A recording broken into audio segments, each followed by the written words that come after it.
materi terakhir di lab ABR. Next aja, mungkin nah, untuk materinya sendiri, itu ada batuan karbonat yang pertama. Seperti kita tahu, batuan karbonat itu batuan yang mengandung karbonat yang dihasilkan oleh proses organik dan biokimia. Batuan karbonat memiliki unsur kimia CaCl3 di mana bisa terbentuk pada daerah yang punya suplai cahaya matahari yang cukup, kekeruhan, kedalaman arus air laut yang tenang, dan batas zona akhir terbentuknya unsur karbonat atau yang disebut sebagai zona carbonate compensation depth.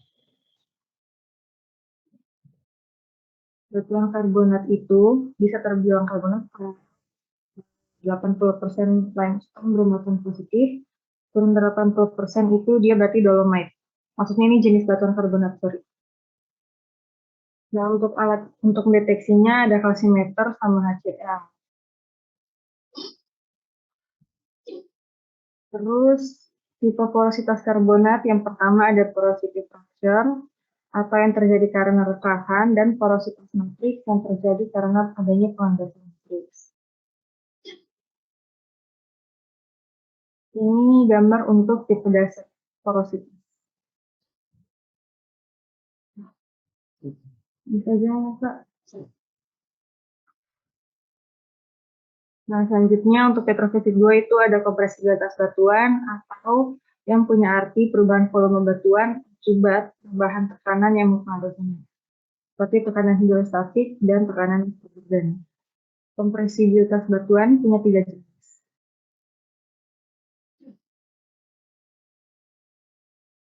Yang pertama, kompresibilitas batuan yaitu fraksi perubahan volume material pada terhadap satuan perubahan tekanan. Yang kedua, kompresibilitas bulk batuan, atau fraksi perubahan volume bulk batuan terhadap satuan perubahan tekanan. Dan yang terakhir, kompresibilitas pori-pori batuan, itu fraksi perubahan volume pori terhadap batuan perubahan tekanan.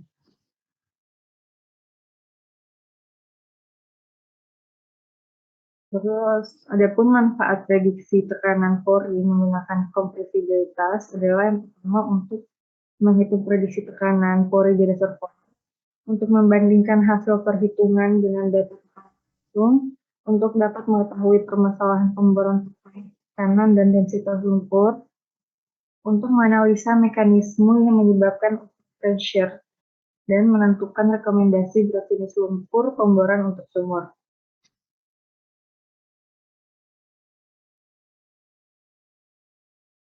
Yang terakhir ada stimulasi yang terdiri dari 2 jenis. Yang pertama yaitu menggunakan senyawa acid atau asam, dan yang kedua menggunakan untuk penggunaan asamnya sendiri juga terbagi 3 lagi. Yang pertama ada matrix acidizing yang merupakan cara kerjanya itu dia adalah menginjeksikan asam ke dalam formasi yang bertujuan untuk menghilangkan oksidasi. Dan ada pun beberapa faktor yang menentukan keberhasilan dari acidizing ini, yaitu diantaranya laju reaksi asam, tekanan formasi, temperatur formasi, aditif asam, sisi batuan, dan laju aliran asam. Untuk penggunaan asam yang kedua ada acid washing, yang ialah penurunan produksi disebabkan penurunan tekanan reservoir secara alamiah maupun masalah yang terjadi pada reservoir atau instrumen produksi. Untuk menanggulangi problem scale bisa digunakan acid washing ini dengan mensirkulasikan asam kuat untuk melarutkan scale yang pada tipe produksi. Penggunaan asam yang terakhir ada acid fracturing, yang cara kerjanya itu dengan menginjeksikan cairan yang viskos untuk menghasilkan rekahan, diikuti dengan asam yang diberi fluid loss control, dan asam ini akan memakan permukaan rekahan supaya tidak merata. Acid fracturing paling banyak digunakan untuk menstimulasikan formasi batu kapur atau dolomit. Nah, untuk jenis stimulasi yang kedua yaitu hydraulic fracturing, yang dilakukan bila sumur mengalami penurunan produksi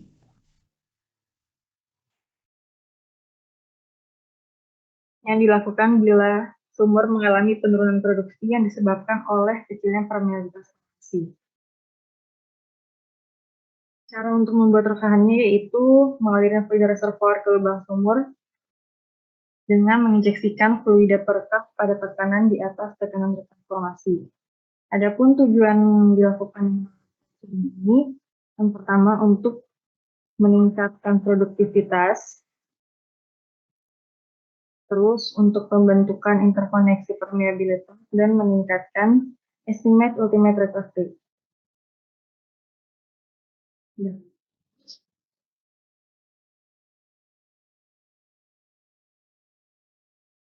Untuk Aldo masih ada nggak sih? Aldo sama Hayafa kalau ada yang mau tambahin boleh. Sorry, ini yang share screen siapa ya? Hayafa. Boleh dari awal nggak, Hai? Coba. Bentar.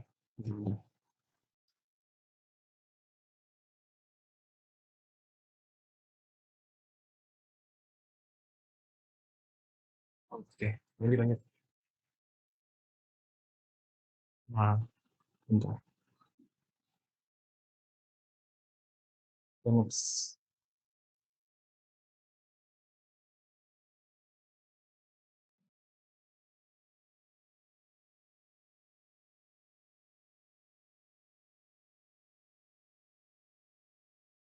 Di sini ada yang tahu nggak maksud porosity fracture sama porositas matrix? Ada yang tahu nggak matrix itu apa?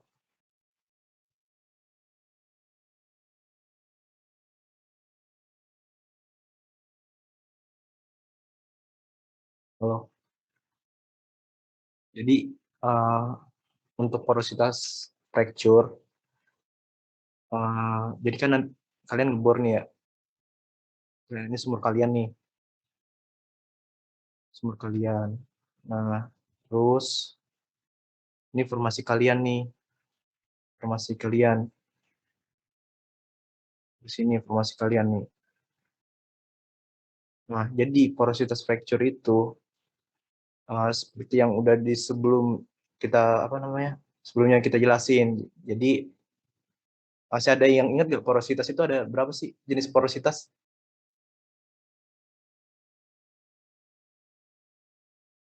Coba sebutin aja. Porositas itu ada porositas apa? Sorry, apa? Ini siapa yang jawab ya? Bukan Raka tadi yang jawab. Apaan tuh? Porositas apa aja? Yang ada jenis porositas itu ada apa aja? Masih ingat nggak primer itu apa? Sekunder itu apa?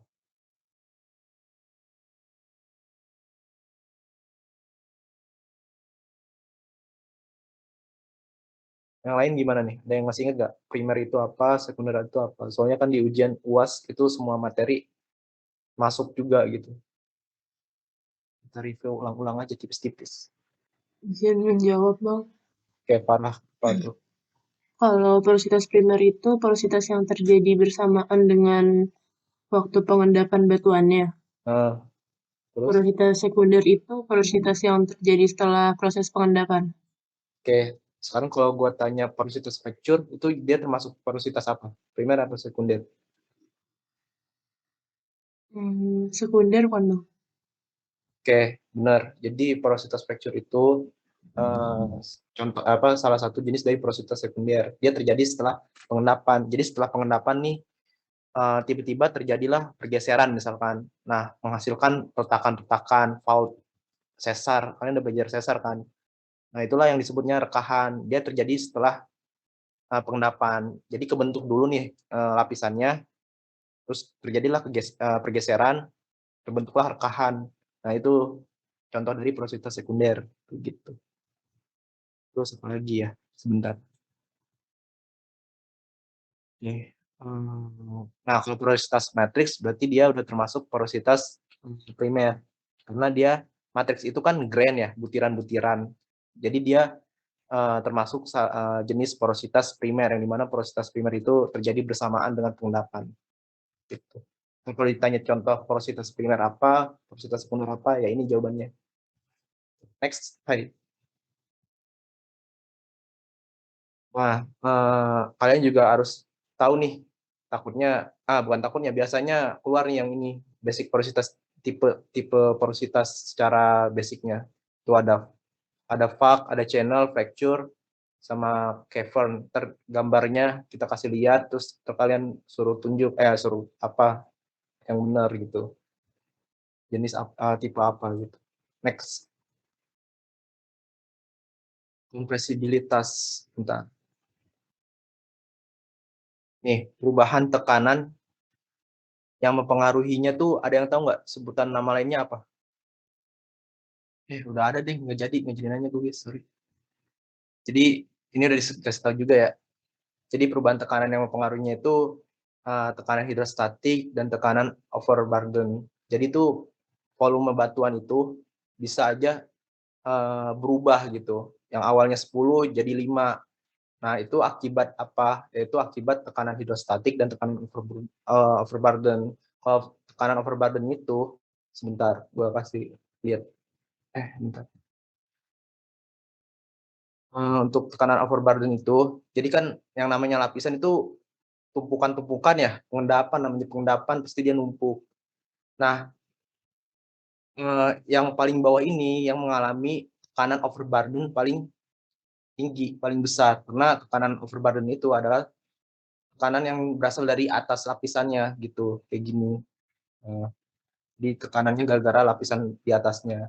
Kalau hidrostatik itu tuh tekanan yang berasal dari energi dari luar. Maksudnya energi dari luar itu misalkan kita injeksi gas nih, injeksi gas terus kena lapisan lah. Nah itu tuh tekanan hidrostatik. Jadinya lapisannya volumenya berubah gitu. Tapi yang pasti volumenya menjadi kecil. Kayak gitu. Next.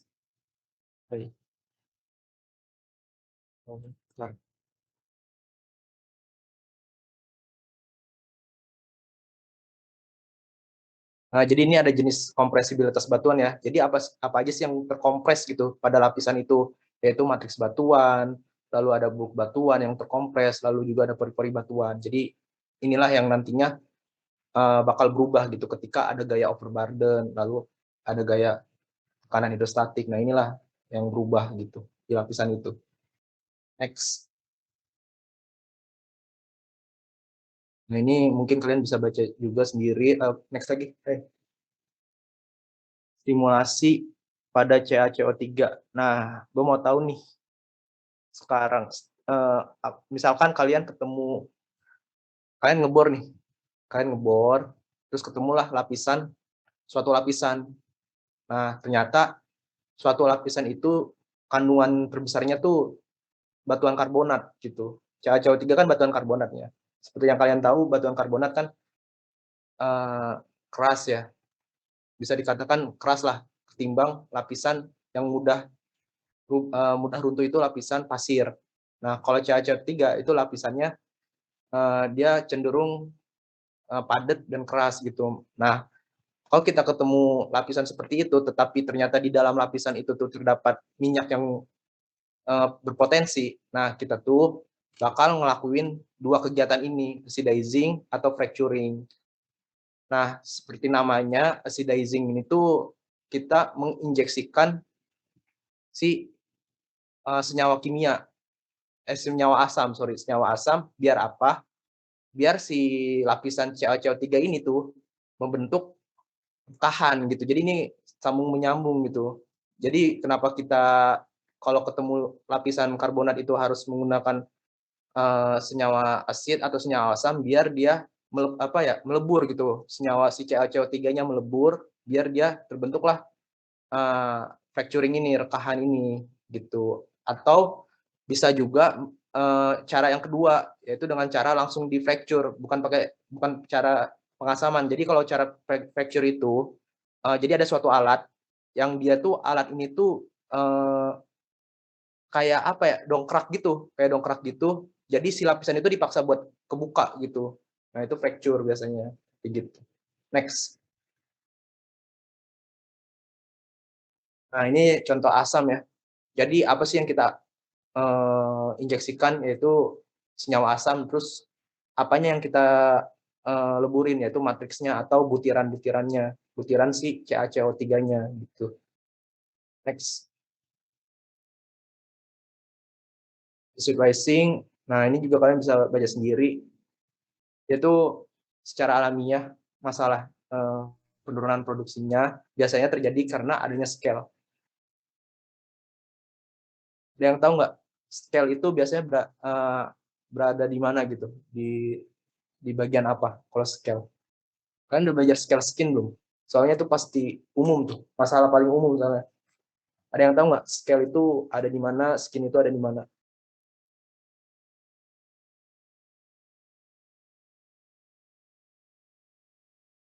Ada yang pernah dengar istilah itu nggak? Scale sama skin.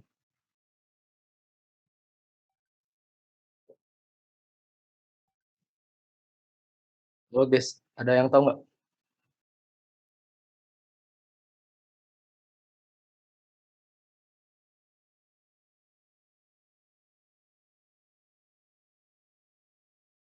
Nggak ada yang tahu ya? Ya udah, gua lanjutin lagi. Jadi mungkin ini juga bakal keluar ya. Jadi scale skin itu tuh suatu masalah yang umum gitu ditemukan di dunia perminyakan gitu. Jadi kalau scale itu dia itu berada di lubang perforasi. Kalian tahu lubang perforasi kan? Jadi ini kita punya sumur nih. Punya sumur yang udah dikasih casing nih. Ini casing nih, casing. Nah, biar oilnya mengalir, kita perforasi. Nah, perforasi itu adalah kegiatan melubangi casing yang ada di bawah permukaan. Kita lubangin, ada beberapa lubang kan. Nah, di lubang inilah itu nanti akan mengendap suatu mineral yang akan menutupi jalur atau lubang itu gitu. Nah, itu namanya scale. Nah, kalau skin itu adanya di ini. Sebentar, adanya uh, di liner, sorry. Apa sih kalau tubing, di tubing.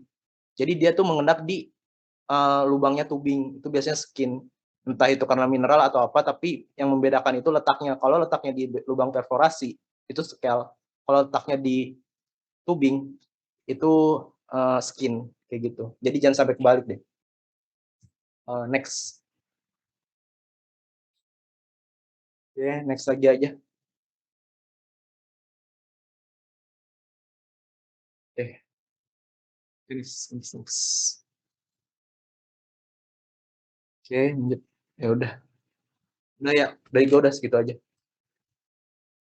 Ya udah, berarti lembar pengamatan.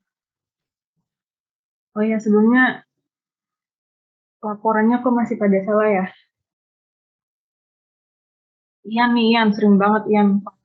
Ini hasil pengamatannya. Kenapa, Ian?